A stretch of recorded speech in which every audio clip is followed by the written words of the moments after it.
Friends ഇന്ന് നമ്മൾ വന്നിരിക്കുന്നത് NLC ഇന്ത്യ ലിമിറ്റഡിൻ്റെ പുതിയൊരു റിക്രൂട്ട്മെൻറ്റ് നോട്ടിഫിക്കേഷൻ വന്നിട്ടുണ്ട്. അപ്പോൾ ഇതിലേക്ക് നിങ്ങൾക്ക് ITI കഴിഞ്ഞവർക്ക് അപ്ലൈ ചെയ്യാം, അതുപോലെ ഡിപ്ലോമ കഴിഞ്ഞവർക്ക് അപ്ലൈ ചെയ്യാം, ഏതെങ്കിലും വിഷയത്തിൽ ബിരുദമുള്ളവർക്കും അപ്ലൈ ചെയ്യാവുന്ന വേക്കൻസികളുണ്ട്. അപ്പോൾ ഇത് തീർത്തും കരാർ അടിസ്ഥാനത്തിലുള്ള വേക്കൻസിയാണ്. അത്യാവശ്യം നമുക്ക് 30,000 മുകളിലൊക്കെ സാലറി ഉണ്ട് എന്നുള്ളതാണ് ഇതിൻ്റെ പ്രത്യേകത. 3 വർഷത്തേക്കാണ് ഇനീഷ്യൽ പോസ്റ്റിംഗ്, പിന്നെ അതിൻ്റെ പ്രൊജക്റ്റിനൊക്കെ അനുസരിച്ച് അത് എക്സ്റ്റെൻഡ് ചെയ്യും. അപ്പം നമ്മളത് ഏകദേശം 3 വർഷമല്ലേ വിചാരിച്ച് നമ്മൾ പിന്നോട്ട് നിൽക്കേണ്ട, നിങ്ങൾക്ക് എക്സ്പീരിയൻസ് ഉണ്ടാക്കി എടുക്കാനും, അത് മാത്രമല്ല പിന്നീട് തന്നെ അവിടെ വരുന്ന നമുക്ക് ഈ പ്രൊജക്റ്റ് തന്നെ കൂടുതൽ ദീർഘകാലം കിട്ടുകയാണെങ്കിൽ അത് റിന്യൂ ചെയ്ത് തരാനുള്ള സാധ്യതയൊക്കെ കൂടുതലാണ്.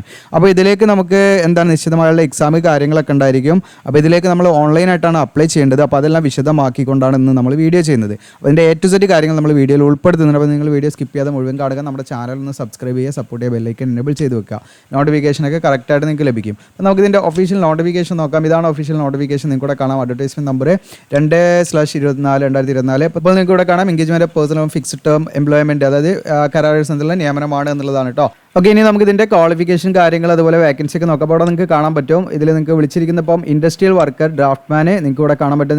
അപ്പോൾ ഇതിൻ്റെ ഗ്രേഡിൻ്റെ കോഡൊക്കെ കൊടുത്ത് നിങ്ങൾക്ക് വേണമെങ്കിൽ കാണാം. അപ്പോൾ അതിൽ നമ്പർ ഓഫ് വേക്കൻസി വരുന്ന ഒരു വേക്കൻസിയാണ് കേട്ടോ. ജനറലാണ്, ആർക്ക് വേണമെങ്കിലും അപ്ലൈ ചെയ്യാം.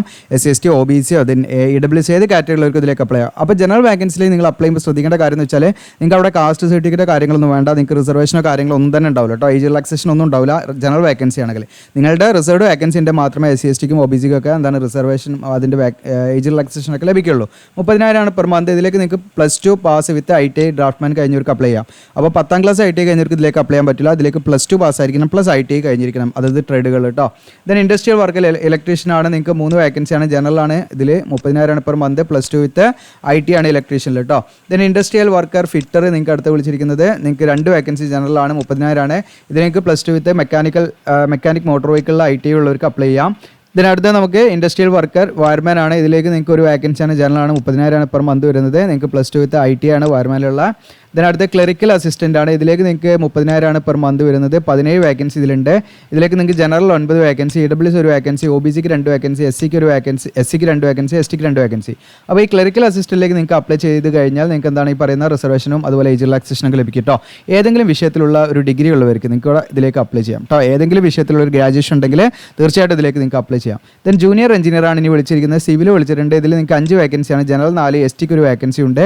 38,000 പെർ മന്ത് സാലറി. നിങ്ങൾക്ക് ഇവിടെ കാണാം. ഫുൾ ടൈം ആയിട്ടോ അല്ലെങ്കിൽ നിങ്ങൾക്ക് പാർട്ട് ടൈം ആയിട്ടോ നിങ്ങൾ ഡിപ്ലോമ കംപ്ലീറ്റ് ചെയ്തവർക്ക് നിങ്ങൾക്ക് ഇതിലേക്ക് അപ്ലൈ ചെയ്യാം. 3 ഇയർ ഡ്യൂറേഷനുള്ള ഡിപ്ലോമ കംപ്ലീറ്റ് ചെയ്തവർക്ക് ഈ പറഞ്ഞിരിക്കുന്ന സിവിലോ അല്ലെങ്കിൽ സിവിൽ ആൻഡ് സ്ട്രക്ചറൽ എഞ്ചിനീയറിംഗിലോ ഡിപ്ലോമ കഴിഞ്ഞിട്ടുണ്ടെങ്കിൽ നിങ്ങൾക്ക് ഇതിലേക്ക് അപ്ലൈ ചെയ്യാം കേട്ടോ. ഇതിനടുത്ത് ജൂനിയർ എഞ്ചിനീയർ മെക്കാനിക്കലാണ്. നിങ്ങൾക്ക് ഇതിൽ 2 വേക്കൻസി ജനറലാണ്, 38,000 പെർ മന്ത്. ഇതിലേക്ക് ഫുൾ ടൈം ആയിട്ടോ ഇനി പാർട്ട് ടൈം ആയിട്ടോ നിങ്ങൾക്ക് ഈ പറഞ്ഞിരിക്കുന്ന 3 ഇയർ ഡ്യൂറേഷനുള്ള മെക്കാനിക്കൽ എഞ്ചിനീയറിംഗ് ഡിപ്ലോമ കഴിഞ്ഞവർക്ക് അപ്ലൈ ചെയ്യാം. ഇനി നിങ്ങൾക്ക് അടുത്തത് ജൂനിയർ എഞ്ചിനീയർ ഇലക്ട്രിക്കലാണ്. ഇതിലേക്ക് നിങ്ങൾക്ക് ഒരു വേക്കൻസിയാണ് വന്നിരിക്കുന്നത്, ജനറലാണ്, 38,000 പെർ മന്ത്. ഇതിലേക്ക് നിങ്ങൾക്ക് ഫുൾ ടൈം ആയിട്ടോ പാർട്ട് ടൈം ആയിട്ടോ 3 ഇയർ ഡ്യൂറേഷനുള്ള ഇലക്ട്രിക്കൽ എഞ്ചിനീയറിംഗിൽ ഡിപ്ലോമ കഴിഞ്ഞവർക്കും അപ്ലൈ ചെയ്യാം. അപ്പോൾ ഇത്രയാണ് ഇതിൻ്റെ വേക്കൻസി കാര്യങ്ങൾ. വളരെ ലിമിറ്റഡ് ഉള്ള വേക്കൻസി ഉള്ളൂ. നിങ്ങൾക്ക് താല്പര്യം ഉണ്ടെങ്കിൽ ഇതിലേക്ക് അപ്ലൈ ചെയ്യാവുന്നതാണ്. ഇതിൻ്റെ ഏജ് ലിമിറ്റ് വരുന്നത് നിങ്ങൾക്ക് ഇവിടെ കാണാം. 1/3/2024 കണക്കാക്കിയിട്ടാണ് ഏജ് കണക്കാക്കുന്നത്. അപ്പോൾ ഇൻഡസ്ട്രിയൽ വർക്കറിലേക്ക് നിങ്ങൾക്ക് അപ്ലൈ ചെയ്യണമെങ്കിൽ നിങ്ങൾക്ക് ജനറൽ കാൻഡിഡേറ്റ്സ് ആണെങ്കിൽ 30 ആണ് ഏജ് ലിമിറ്റ് വരുന്നത് കേട്ടോ. ഇനി OBC ആണെങ്കിലും SC/ST ആണെങ്കിലും ഒക്കെ അതിൽ ഈ പറയുന്ന ഇൻഡസ്ട്രിയൽ വർക്കറിൽ നമുക്ക് ജനറൽ വേക്കൻസി മാത്രമേ ഉള്ളൂ. നിങ്ങൾക്ക് ഇവിടെ കാണാൻ പറ്റും, ജനറൽ വേക്കൻസി മാത്രമേ ഉള്ളൂ. അതുകൊണ്ട് അതിലേക്ക് ഏജ് ലിമിറ്റ് വരുന്നത് 30 ആണ്. SC/ST ആണെങ്കിലും OBC ആണെങ്കിലും ഏജ് റിലാക്സേഷൻ അവർക്ക് കിട്ടില്ല. ഇനി ക്ലറിക്കൽ അസിസ്റ്റന്റിലാണെങ്കിൽ ജനറൽ 30, SC/ST ആണെങ്കിൽ 33, OBC ആണെങ്കിൽ 33, OBC നോൺ ക്രിമിനൽ ആയിരിക്കണം. SC/ST ആണെങ്കിൽ 35 വയസ്സ് വരെ ഇതിലേക്ക് അപ്ലൈ ചെയ്യാം. ഇനി ജൂനിയർ സിവിൽ എഞ്ചിനീയറിംഗിൽ നിങ്ങൾക്ക് ജനറൽ 30, ദെൻ ഇതിൽ OBC വേക്കൻസി ഇല്ല, അതുകൊണ്ട് 30 തന്നെയാണ് OBCക്ക്. SCക്കും വേക്കൻസി ഇല്ല 30, STക്ക് അതിൽ വേക്കൻസി ഉണ്ട്, 35 വയസ്സ് വരെ അപ്ലൈ ചെയ്യാം. ദെൻ ജൂനിയർ മെക്കാനിക്കലിലൊന്നും നമുക്ക് റിലാക്സ് ഈ പറയുന്ന റിസർവേഷൻ ഇല്ല, അതിലൊക്കെ ഏജ് ലിമിറ്റ് 30 ആണ്. ദെൻ ഇലക്ട്രിക്കലും നമുക്ക് റിസർവേഷൻ ഇല്ല, അതിലും ഏജ് ലിമിറ്റ് ഏത് കാറ്റഗറി ആണെങ്കിലും 30 ആണ് കേട്ടോ. അപ്പോൾ അത് പ്രത്യേകമായിട്ട് ശ്രദ്ധിക്കുക. ഇനി ഇതിൻ്റെ പീരീഡ് ഓഫ് എൻഗേജ്മെൻറ്റ് ഇവിടെ പറയുന്നുണ്ട്, ഫിക്സ്ഡ് ടേം ആണെന്ന് പ്രത്യേകമായിട്ട് പറയുന്നുണ്ട്. 3 വർഷത്തേക്കാണ് ഇനിഷ്യലി നമ്മൾ പോസ്റ്റ് ചെയ്യുന്നത്. അപ്പോൾ 3 ഇയർ ഡ്യൂറേഷൻ ആയിരിക്കും ഉണ്ടായിരിക്കുക. പിന്നെ അത് പ്രൊജക്റ്റിൻ്റെ ഡ്യൂറേഷനൊക്കെ അനുസരിച്ച് അത് ഫ്ലെക്സിബിൾ ആയിരിക്കും. ഇനി ഇവിടെ നിങ്ങൾ ഇതിൻ്റെ പാക്കേജ് കാര്യങ്ങളൊക്കെ പറയുന്നത് PF, അതുപോലെ മെഡിക്കൽ ഫെസിലിറ്റി, ലീവ്, പിന്നെ നിങ്ങൾക്ക് ഈ പറയുന്ന ഹൗസ് റെൻറ്റ് അലവൻസ്, ഇങ്ങനെ കുറച്ച് കാര്യങ്ങൾ ഇവിടെ എക്സ്ട്രാ ഉണ്ടായിരിക്കും കേട്ടോ ഈ പറയുന്ന പേയ്മെൻറ്റിന് പുറമെ. പിന്നെ നിങ്ങൾക്ക് മെത്തേഡ് ഓഫ് സെലക്ഷൻ എന്ന് പറഞ്ഞാൽ റിട്ടൺ ടെസ്റ്റ് ഉണ്ടായിരിക്കും 100 മാർക്കിൻ്റെ മൾട്ടിപ്പിൾ ചോയ്സ് ക്വസ്റ്റ്യൻ ആയിരിക്കും. 1 മാർക്ക് ഒന്ന് ശരിയാക്കിയാൽ നിങ്ങൾക്ക് നെഗറ്റീവ് മാർക്കൊന്നും ഉണ്ടാവില്ല കേട്ടോ. തെറ്റായി രേഖപ്പെടുത്തിയാലും പ്രശ്നമില്ല, പേടിക്കേണ്ട, നെഗറ്റീവ് മാർക്ക് ഉണ്ടാവില്ല. ഇനി ഇതിൻ്റെ നിങ്ങൾക്ക് പോസ്റ്റ് വൈസ് സിലബസ് അതിൻ്റെ സ്കീം കൊടുത്തിട്ടുണ്ട്. സിലബസ് അല്ല, സ്കീം കൊടുത്തിട്ടുണ്ട്. ജൂനിയർ എഞ്ചിനീയറിലേക്ക് നിങ്ങൾക്ക് 100 മാർക്കിൻ്റെ ഒന്ന് വരുന്നതും അതിൽ 100 മാർക്കിൽ 30 മാർക്കിന് വരുന്നത് ക്വാണ്ടിറ്റേറ്റീവ് ആപ്റ്റിറ്റ്യൂഡും ലോജിക്കൽ റീസണിങ്ങും ജനറൽ അവയർനെസ്സും ഒക്കെയാണ്. അപ്പോൾ നിങ്ങൾ ഇത്തരം കോമ്പറ്റേറ്റീവ് എക്സാമിനേഷനൊക്കെ പ്രിപ്പയർ ചെയ്യുന്നവരാണെങ്കിൽ നിങ്ങൾ എല്ലാ പോസ്റ്റിനും അപ്ലൈ ചെയ്യാമെന്നാണ് ഞാൻ പറയുന്നത്. കാരണം എന്താണെന്ന് വെച്ചാൽ നമുക്ക് ഒരു എക്സാമിന് നമ്മൾ പഠിക്കുന്ന സെയിം കാര്യങ്ങളൊക്കെ തന്നെയാണ് മറ്റ് എക്സാമിനും വരിക കേട്ടോ.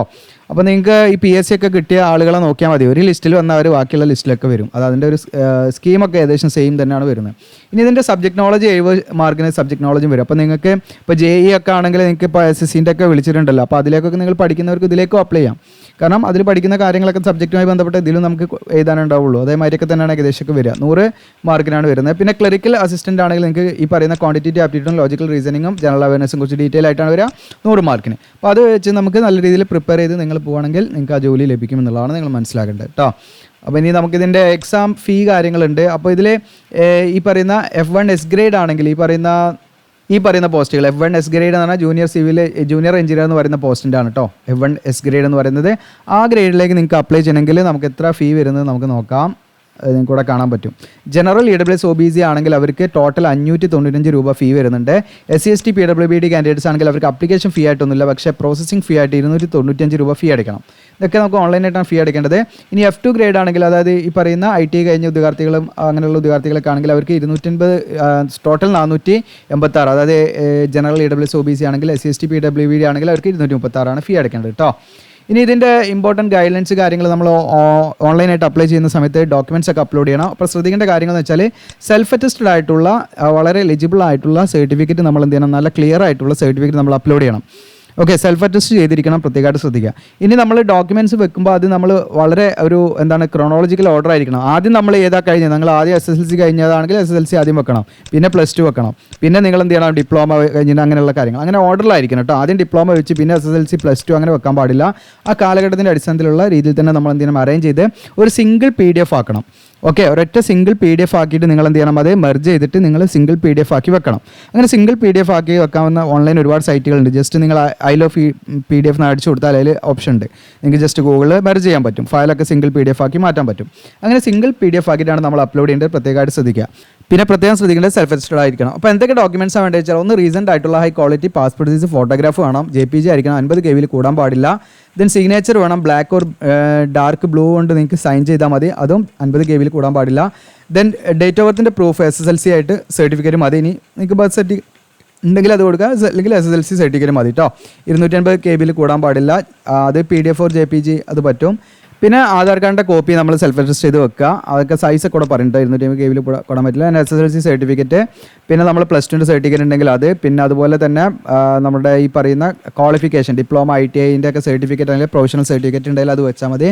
പിന്നെ കൺസൾട്ട് മാർക്ക് ഷീറ്റ് കാര്യങ്ങളൊക്കെ എന്ത് ചെയ്യുക, അതൊക്കെ നിങ്ങൾ സിംഗിൾ PDF ആക്കിയിട്ട് വെക്കണം കേട്ടോ, ക്രോണോളജിക്കൽ ഓർഡർ ആയിട്ട്.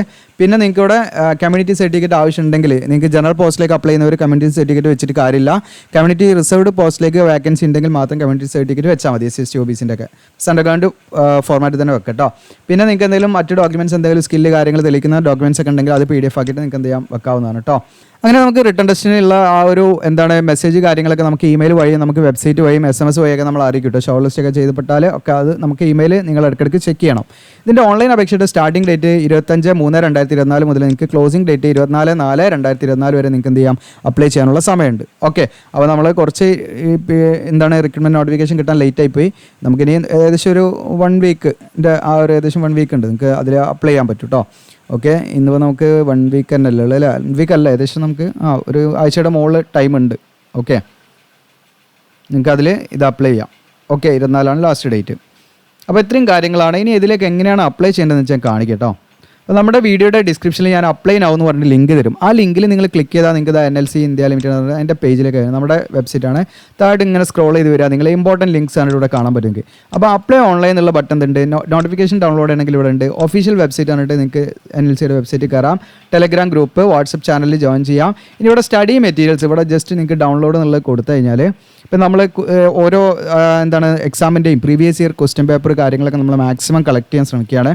അതിൻ്റെ ആൻസർ കീയൊക്കെ നമ്മൾ ഫൈൻഡ് ഔട്ട് ചെയ്തിട്ട് കറക്റ്റായിട്ട് ചെയ്യും. അപ്പോൾ ഇപ്പോൾ നമ്മൾ റീസെൻ്റ് ആയിട്ട് ഇപ്പോൾ നിങ്ങൾ RRB ALP ടെക്നീഷ്യൻ RRB ALPയിലേക്കോ അല്ലെങ്കിൽ ടെക്നീഷ്യനിലേക്കോ ഒക്കെ അപ്ലൈ ചെയ്തവരാണെങ്കിൽ നിങ്ങൾക്ക് സയൻസ് ഇ ബുക്ക് നമ്മൾ പ്രൊവൈഡ് ചെയ്യുന്നുണ്ട്, നിങ്ങൾക്ക് ഇവിടുന്ന് ഡൗൺലോഡ് ചെയ്യാം. ഓക്കെ, സയൻസ് ഇ ബുക്ക് എന്ന് പറഞ്ഞാൽ കെമിസ്ട്രി ഫിസിക്സ് ഇതിൻ്റെയൊക്കെ എന്താണ് previous year question with answer key with solution, അതിൻ്റെ കംപ്ലീറ്റ് സൊല്യൂഷനൊക്കെ ഉള്ള ഒരു ഇ ബുക്കാണ്. ഏകദേശം അത്യാവശ്യം പേജൊക്കെ വരുന്നുണ്ട്. അപ്പോൾ ഡീറ്റെയിൽ ആയിട്ടുള്ള ഇ ബുക്കാണ്. അപ്പോൾ വേണമെങ്കിൽ നിങ്ങൾക്ക് എന്ത് ചെയ്യാം, ഇതിൽ ഈ ലിങ്കിൽ ക്ലിക്ക് ചെയ്താൽ ഡൗൺലോഡ് ചെയ്തെടുക്കാം. ഓക്കെ, അപ്പോൾ നിങ്ങൾക്ക് താല്പര്യം ഉണ്ടെങ്കിൽ അത് ചെയ്യാവുന്നതാണ് കേട്ടോ. അപ്പോൾ ഇവിടെ നമ്മളിപ്പോൾ ജസ്റ്റ് ഞാനിത് അപ്ലൈ ഓൺലൈൻ എന്നുള്ള ബട്ടൺ ക്ലിക്ക് ചെയ്യുന്നു, just registration and login button click ചെയ്യുന്നു. അപ്പോൾ നമുക്ക് എന്താണ് ഒരു ഇൻസ്ട്രക്ഷൻ്റെ പോപ്പ് മെസ്സേജ് ഇവിടെ കാണാം. ഇവിടെ നിങ്ങൾക്ക് ഇതാ ബൈ ഡിഫോൾട്ടായിട്ട് വരുന്നത് ലോഗിൻ പേജിലേക്കാണ്. അപ്പോൾ നമ്മൾ ഇതിൽ പുതുതായിട്ട് എന്ത് ചെയ്തിട്ടില്ല, രജിസ്റ്റർ ചെയ്തിട്ടില്ല. അപ്പോൾ നമ്മൾ എന്ത് ചെയ്യണം, ഇവിടെ new user or register here എന്നുള്ള ബട്ടൺ ക്ലിക്ക് ചെയ്യാം. ഇവിടെ നമ്മൾ എന്ത് ചെയ്യണം, നമ്മുടെ SSLC ബുക്കിൽ അതേപോലെ നമ്മുടെ പേര് കൊടുക്കുക, ഇമെയിൽ ID കൊടുക്കുക, മൊബൈൽ നമ്പർ കൊടുക്കുക. ഏത് പോസ്റ്റിനാണ് നമ്മൾ അപ്ലൈ ചെയ്യുന്നത് വെച്ചാൽ നമ്മൾ ഇവിടെ നിന്ന് സെലക്ട് ചെയ്യുക. ജൂനിയർ എഞ്ചിനീയർ ആണോ, ദെൻ ഇൻഡസ്ട്രിയൽ വർക്കർ ആണോ, ഏതായിരിച്ചാൽ നിങ്ങളത് സെലക്ട് ചെയ്യാം. ഇതിന് ശേഷം നമ്മൾ ഈ പറയുന്ന സെക്യൂരിറ്റി ക്വസ്റ്റിനെ, അതായത് ഇത് ആഡ് ചെയ്തിട്ട് ആൻസർ ദേശം എന്ന് പറഞ്ഞിട്ട് 986 പ്ലസ് നിങ്ങൾക്ക് ഇത് ക്യാപ്ച കോഡ് പോലെ ജസ്റ്റ് നമ്മളത് ആൻസർ ചെയ്യുക, എന്നിട്ട് രജിസ്റ്റർ കൊടുക്കുക. അങ്ങനെ രജിസ്റ്റർ കൊടുത്ത് നമുക്ക് എന്ത് ചെയ്യാം, ഇതിൽ അക്കൗണ്ട് ക്രിയേറ്റ് ചെയ്ത് നമുക്ക് പിന്നീട് അങ്ങോട്ട് എന്ത് ചെയ്താൽ മതി, രജിസ്റ്റർ ചെയ്ത് നമുക്ക് ലോഗിൻ ചെയ്ത് അപ്ലൈ ചെയ്താൽ മതി. ഓക്കെ, ഞാൻ ജസ്റ്റ് ഒന്ന് അക്കൗണ്ട് ക്രിയേറ്റ് ചെയ്ത് കാണിക്കാം കേട്ടോ. ഇപ്പോൾ ഞാനിവിടെ ഡീറ്റെയിൽസ് കൊടുത്തു, ഞാനിവിടെ രജിസ്റ്റർ എന്നുള്ള ബട്ടൺ ക്ലിക്ക് ചെയ്യുന്നു. അപ്പോൾ നിങ്ങൾക്ക് ഇവിടെ കാണാം വെൽക്കം എന്ന് പറഞ്ഞിട്ട് നമ്മുടെ മെയിലിലേക്ക് എന്ത് ചെയ്തിട്ടുണ്ട്, ഒരു ഇമെയിൽ അവർ സെൻഡ് ചെയ്തിട്ടുണ്ട്. അപ്പോൾ നമ്മൾ എന്ത് ചെയ്യണം, ജസ്റ്റ് ഒന്ന് ചെക്ക് ചെയ്യണം പോയിട്ട് കേട്ടോ. ഓക്കെ, ഞാനിവിടെ മെയിൽ ഓപ്പൺ ആക്കുകയാണ്. എൻ്റെ മെയിലിലേക്ക് ഒരു മെയിൽ ചെയ്തിട്ടുണ്ടെന്നുള്ള പറയുന്നത്, ജസ്റ്റ് നമ്മളത് കൺഫേം ചെയ്യേണ്ടി വരും. ഓക്കെ, മെയിൽ ഇതുവരെ വന്നിട്ടില്ല, നമുക്ക് സ്പാം ഫോൾഡർ ഒന്ന് ചെക്ക് ചെയ്യാം, ചിലപ്പോൾ അതിൽ വന്നിട്ടുണ്ടാവും. അപ്പോൾ നിങ്ങൾക്ക് ഇവിടെ കാണാം വന്നിട്ടുണ്ട് മെയിൽ, കുറച്ച് ടൈം എടുക്കുന്നുണ്ട് കേട്ടോ. അപ്പോൾ NLC നിങ്ങൾക്ക് ഇവിടെ കാണാൻ സർവീസ് തന്നിട്ട് ജസ്റ്റ് നമ്മളതിൽ ക്ലിക്ക് ചെയ്യാം. ഓക്കെ, അപ്പോൾ നമുക്ക് അവർ ലോഗിൻ ID യും പാസ്വേഡൊക്കെ തന്നിട്ടുണ്ട്. ഇത് വെച്ച് നമ്മൾ എന്ത് ചെയ്യുക, ഇത് ലോഗിൻ ചെയ്യുക. ലോഗിൻ ID പറഞ്ഞാൽ നമ്മുടെ മെയിൽ ID തന്നെയാണ്, പാസ്വേഡ് ഇവിടെ അവർ നമുക്ക് തന്നിട്ടുണ്ട്. ഓക്കെ, അപ്പോൾ നമ്മളത് വെച്ച് ലോഗിൻ ചെയ്താൽ മതി. ഇനി അപ്പോൾ ഒരു കാര്യം ഇവിടെ നമ്മൾ ചെയ്യണം, അതായത് ഇപ്പോൾ നമുക്കിവിടെ പാസ്വേഡും നമ്മുടെ യൂസർ ID ആയിട്ട് ലോഗിൻ ID ആയിട്ട് തന്നിട്ടുണ്ട്. പക്ഷേ നമുക്കിവിടെ ഒരു നമ്മുടെ അക്കൗണ്ട് ആക്ടിവേറ്റ് ചെയ്യാൻ വേണ്ടിയിട്ട് നമുക്ക് ഒരു ലിങ്ക് തന്നിട്ടുണ്ട്, കൺഫർമേഷൻ. ആ ലിങ്കിലൊന്ന് നമ്മൾ ക്ലിക്ക് ചെയ്യണം കേട്ടോ. അതിൽ ക്ലിക്ക് ചെയ്യുമ്പോൾ നേരെ ലോഗിൻ പേജിലേക്കായിരിക്കും പോവുക. ഓക്കെ, ഇവിടെ കാണാം കൺഗ്രാജുലേഷൻ. ഓക്കെ, ഇനി ഇവിടെ ക്ലിക്ക് ഹിയർ ടു കണ്ടിന്യൂ കൊടുത്താൽ മതി. നേരെ നമുക്ക് ലോഗിൻ പേജിലേക്ക് വരാൻ പറ്റും. ഓക്കെ, ലോഗിൻ പേജ് പോയി നമ്മുടെ എന്താണ് ലോഗിൻ ID, എൻ്റെ മെയിൽ ID ആണ് വരുന്നത്, പാസ്വേഡ് നമ്മളിവിടെ അടിച്ചു കൊടുക്കുക. ഓക്കെ, നമുക്ക് മെയിൽ തന്ന പാസ്വേഡ് ഉണ്ടല്ലോ, ഇവിടെ അടിച്ചു കൊടുക്കുക, എന്നിട്ട് ലോഗിൻ എന്ന് കൊടുക്കുക. അപ്പോൾ നിങ്ങൾക്ക് ഇവിടെ കാണാൻ പറ്റും, ഇതാ നമ്മുടെ ആ ഒരു പേജിലേക്ക് വന്നിട്ടുണ്ട്. അപ്പോൾ കുറച്ച് ഇൻസ്ട്രക്ഷൻ കാര്യങ്ങളൊക്കെ ഉണ്ട് കേട്ടോ, സ്റ്റെപ്സൊക്കെ നമുക്ക് എങ്ങനെയാണ് ഫില്ല് ചെയ്യേണ്ട കാര്യങ്ങൾ അഡ്വർടൈസ്മെൻറ്റ് വേണമെങ്കിൽ ഇവിടുന്ന് കാണാം. അപ്പോൾ നമ്മളിതൊക്കെ മനസ്സിലാക്കി വായിച്ചു എന്നുള്ള ഡിക്ലറേഷൻ കൊടുക്കാം. ഓക്കെ, എന്നിട്ട് നമ്മൾ എന്ത് ചെയ്യുക, പ്രൊസീഡ് എന്നുള്ള ബട്ടൺ ഏറ്റവും താഴെ കാണാം, അതിൽ ക്ലിക്ക് ചെയ്യുക. അതിൽ ക്ലിക്ക് ചെയ്ത് കഴിഞ്ഞാൽ നിങ്ങൾക്ക് ഇവിടെ അപ്ലിക്കൻ്റെ നമ്പർ ഇവിടെ കാണാൻ പറ്റും. നിങ്ങളുടെ അപ്ലിക്കേഷൻ നമ്പറാണ്, ജസ്റ്റ് നമ്മൾ എവിടെയെങ്കിലും എഴുതി വെക്കുക. പിന്നെ ഫാദറിൻ്റെ പേര്, ബേസിക് ഡീറ്റെയിൽസ് കാര്യങ്ങൾ ഇങ്ങനെ ഫില്ല് ചെയ്ത് നിങ്ങൾ പോയാൽ മതി. ജസ്റ്റ് ഞാനൊന്ന് ഓപ്പൺ ആക്കി കാണിച്ചാണ് ഫോം. ഇതിൽ നമ്മളിപ്പോൾ അഡ്രസ്സ്, പിന്നെ നമ്മുടെ സ്റ്റേറ്റ്, പിന്നെ മറ്റു കാര്യങ്ങൾ ജസ്റ്റ് നമ്മളങ്ങനെ ഫില്ല് ചെയ്ത് പോയാൽ മതി. ഓക്കെ, നമ്മൾ കേരള സെലക്ട് ചെയ്യാം. ഓക്കെ, ഏതൊക്കെ ലാംഗ്വേജസ് അറിയാം, പിന്നെ നമ്മുടെ അങ്ങനെയുള്ള കാര്യങ്ങൾ കുറച്ച് yes or no ക്വസ്റ്റ്യൻസ് ഉണ്ടാവും, അതൊക്കെ നിങ്ങൾ ആൻസർ ചെയ്യാൻ സേവ് കൊടുക്കുക. ഓക്കെ, ഇങ്ങനെ നമ്മൾ ഓരോ സ്റ്റെപ്പും സ്റ്റേജ് പോയി നമ്മൾ ഫോട്ടോ സിഗ്നേച്ചറൊക്കെ അപ്ലോഡ് ചെയ്യുക, പിന്നെ മറ്റു ഡോക്യുമെൻറ്റ്സ് കാര്യങ്ങളൊക്കെ എന്ത് ചെയ്യുക, അപ്ലോഡ് ചെയ്യുക. അപ്പോൾ ഇങ്ങനെ ഇത് നമ്മൾ പ്രിൻ്റ് എടുത്ത് വെക്കുക, പേയ്മെൻറ്റ് ചെയ്യുക, പ്രിൻ്റ് എടുത്ത് വെക്കുക, ഇത്രയും കാര്യങ്ങളാണ് കേട്ടോ. അപ്പോൾ ഇത് മാക്സിമം നിങ്ങളുടെ കൂട്ടുകാരിലൊക്കെ ഒന്ന് ഷെയർ ചെയ്യുക യൂസ്ഫുൾ ആണെങ്കിൽ. Okay, thank you.